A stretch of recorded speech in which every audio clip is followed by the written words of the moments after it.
بسم اللہ الرحمن الرحیم۔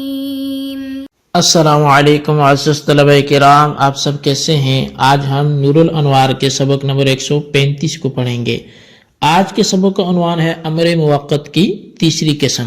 آج کے ہمارے سبق کی عبارت او یکون معیارا لہ لا سببا سے شروع ہوتی ہے۔ آئیے سب سے پہلے عبارت پڑھ کے اس کا ترجمہ کرتے ہیں، اس کے بعد اس کی باقاعدہ وضاحت کی طرف بڑھتے ہیں۔ مصنف علیہ رحمہ لکھتے ہیں او یکون معیارا لہ لا سببا کقضاء رمضان، یا وقت امر موقت فعل مامور بہ کے لیے معیار ہوگا نہ کہ سبب ہوگا، جیسے رمضان کی قضا۔ عطف على السابق وهو النوع الثالث من الأنواع الأربعة للموقت، فإن وقت القضاء معيار بلا شبهة، وسبب وجوبه هو شهود الشهر السابق لا هذه الأيام۔ اور فرماتے ہیں کہ یہ جو عبارت ہے سابق پر معطوف ہے اور امر موقت کی 4 قسموں میں سے تیسری قسم ہے، کیونکہ قضاء کا وقت بلا شبہ معیار ہے اور اس کے وجوب کا سبب پہلے مہینہ کا حضور ہے، نہ کہ یہ ایام ہیں۔ فَإِنَّ سَبَبَ الْقَضَاءِ هُوَ سَبَبُ الْأَدَاءِ، پس بے شک جو قضاء کا سبب ہے وہ ادا والا ہی سبب ہے۔ وَلَمْ يُعْلَمْ حَالُ شَرْطِيَّتِهِ، لیکن اس کی شرطیت کی حالت معلوم نہیں ہے، یعنی وہ نہیں جانیں گی۔ وَالظَّاهِرُ الْعَدَمُ، اور ظاہر یہ ہے کہ وہ نہیں ہے، ظاہر عدم ہے۔ فَإِنَّهُ إِذَا لَمْ يُعْلَمْ تَعْيِينُ الْوَقْتِ فَأَيُّ وَقْتٍ يَكُونُ شَرْطَهُ، تو پس جب وقت کی تعیین معلوم نہیں ہوئی تو پھر کوئی بھی وقت ہو وہ اس کی جو ہے وہ شرط ہوگا۔ اور وَوَقَعَ فِي بَعْضِ النُّسُخِ، اور بعض نسخوں میں یہ بھی وارد ہوا کہ وَالنَّظْرُ الْمُطْلَقُ فَإِنَّ وَقْتَهُ مِعْيَارٌ لَهُ وَلَيْسَ سَبَبًا لِوُجُوبِهِ، کہ بے شک جو نظر مطلق ہے اس کا وقت اس کے لیے معیار ہے لیکن اس کے وجوب کا سبب نہیں ہے، اس کے وجوب کا سبب نہیں ہے۔ وَإِنَّمَا السَّبَبُ هُوَ النَّظْرُ، سبب وہ نظر ہے۔ وَأَمَّا النَّظْرُ الْمُعَيَّنُ فَقِيلَ إِنَّهُ شَرِيكٌ لِلنَّظْرِ الْمُطْلَقِ فِي هَذَا الْمَعْنَى، اور بہرحال نظر معین تو کہا گیا ہے کہ وہ نظر مطلق کے ساتھ اس معنی میں شریک ہے۔ وَإِنَّمَا يُخَالِفُهُ فِي بَعْضِ أَحْكَامِهِ، بہرحال وہ اس کے مخالف بعض احکام میں ہے۔ وَهُوَ اشْتِرَاطُ نِيَّةِ التَّعْيِينِ وَعَدْمُ احتمال فوات وَلِذَا قَيَّدَهُ بِهِ، اور وہ نیت تعیین کا شرط قرار دینا اور فوت کے احتمال کا نہ ہونا ہے، اور اسی لیے مصنف نے اس کو اسی کے ساتھ قید کیا، مقید کیا۔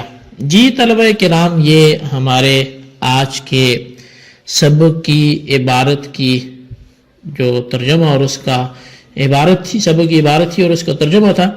اب آئیے اس کے باقاعدہ وضاحت اور اس کی توضیح و تشریح کی طرف ہم بڑھتے ہیں۔ دراصل مصنف منار نے فرمایا کہ امر مقید بالوقت کی تیسری قسم یہ ہے کہ وقت فعل مامور بہ کے لیے معیار ہو اور فعل مامور بہ کے وجوب کا سبب نہ ہو، جیسے رمضان کی قضا۔ شارح فرماتے ہیں کہ یہ عبارت سابق میں مذکور عبارت اما یکون الوقت ظرفا للمعدہ پر معطوف ہے، اور امر موقت یعنی مامور بہ مقید بالوقت کی تیسری قسم ہے، کیونکہ جس وقت میں رمضان کے روزوں کی قضا کی جائے گی وہ وقت یقینی طور پر ان روزوں کے لیے معیار ہوگا، اس لیے کہ جس دن میں قضا کا روزہ واقع ہوگا اس دن کا کوئی حصہ روزے سے زائد نہیں رہے گا، اور یہ وقت یعنی یہ ایام جن میں رمضان کی قضا کی جائے گی قضائے رمضان کے روزوں کے وجوب کا سبب نہیں ہے، کیونکہ ہمارے نزدیک قضا کا وہی سبب ہوتا ہے جو سبب ادا کا ہوتا ہے، اور یہاں ادا کا سبب وہ شہود شہر رمضان ہے، لہٰذا اس رمضان کے روزوں کی قضا کا سبب بھی اسی رمضان کا شہود یعنی حضور ہوگا۔ بس جب قضائے رمضان کے روزوں کے وجوب کا سبب اسی گزشتہ رمضان کا حضور ہے تو یہ ایام جن میں قضا کی جائے گی وجوب قضا کا سبب نہیں ہوں گے۔ صاحب نور الانوار کہتے ہیں کہ یہ معلوم نہیں ہو سکا کہ جس وقت میں قضائے رمضان کی جائے گی وہ وقت اس کے لیے شرط ہے یا نہیں ہے، مگر ظاہر یہی ہے کہ وقت قضائے رمضان کے لیے شرط نہیں ہے، کیونکہ جب قضا کے لیے کوئی وقت متعین نہیں ہے تو کون سا وقت اس کی شرط ہوگا۔ بہرحال ظاہر یہی ہے کہ وقت قضائے رمضان کے لیے شرط نہ ہو۔ اب صاحب نور الانوار وہ فرماتے ہیں کہ منار کے بعض نسخوں میں امر مقید بالوقت کی تیسری قسم کی مثال میں نظر مطلق کا ذکر واقع ہوا ہے، یعنی تیسری قسم کی مثال نظر مطلق ہے۔ اب نظر مطلق یہ ہے کہ کوئی شخص یہ کہے کہ میں نے ایک دن کے روزے کی نظر کی اور اس دن کو متعین نہ کرے، تو یہ تیسری قسم کی مثال اس لیے ہے کہ یہ شخص جس دن نظر کا روزہ رکھے گا وہ دن نظر کے اس روزے کے لیے معیار ہوگا، یعنی اس دن کا کوئی حصہ نظر مطلق کے اس روزے سے زائد نہ رہے گا، اور وہ دن جس میں نظر مطلق کا روزہ رکھا گیا ہے نظر مطلق کے روزے کے وجوب کا سبب بھی نہیں ہے، کیونکہ نظر کے روزے کے وجوب کا سبب خود نظر ہوتی ہے، جیسے کہ اللہ تبارک و تعالی نے ارشاد فرمایا وَلْيُوفُوا نُذُورَهُمْ، اپنی نظروں کو پورا کرو۔ اب وَأَمَّا النَّذْرُ الْمُعَيَّنُ سے ایک اعتراض کا جواب دیا جا رہا ہے کہ وہ سوال یہ ہے کہ امر مقید بالوقت کی تیسری قسم کی مثال میں نظر کو لفظ مطلق کے ساتھ متصف کرنا یہ باطل ہے، کیونکہ تیسری قسم کی مثال جس طرح نظر مطلق کا روزہ ہو سکتا ہے اسی طرح نظر معین کا روزہ بھی تو تیسری قسم کی مثال واقع ہو سکتا ہے، کیونکہ نظر معین کے روزے کا وقت بھی نظر معین کے روزے کے لیے معیار ہوتا ہے، اور نظر معین کے روزے کے وجوب کا سبب نہیں ہوتا۔ پس منار کے بعد نسخوں میں یہ کہنا چاہیے تھا کہ وَالنَّظْرُ اور مطلق کے ساتھ متصف اس کو نہیں کرنا چاہیے تھا، تاکہ یہ نظر مطلق اور نظر معین دونوں کو شامل ہو جاتا۔ یہاں جو اس کو مقید کیا گیا یہ درست نہ ہوا، تو یہ تھا اعتراض۔ اب اس کا جواب یہ ہے کہ نظر کو معین یعنی نظر معین اگرچہ وقت کے معیار ہونے اور وجوب کا سبب نہ ہونے میں نظر مطلق کے ساتھ شریک ہے، اس معاملے میں تو یہ دونوں ایک جیسے ہیں، لیکن بعض احکام میں نظر معین نظر مطلق کے مخالف بھی ہے، اور وہ بعض احکام یہ ہیں کہ نظر مطلق کی صورت میں تعین کی نیت کرنا شرط ہے، یعنی یہ ارادہ کرنا کہ میں نظر کا روزہ رکھوں گا شرط ہے، اور نظر معین کی صورت میں تعین کی نیت کرنا شرط نہیں ہے، بلکہ اس متعینہ دن میں اگر مطلقاً روزے کی نیت سے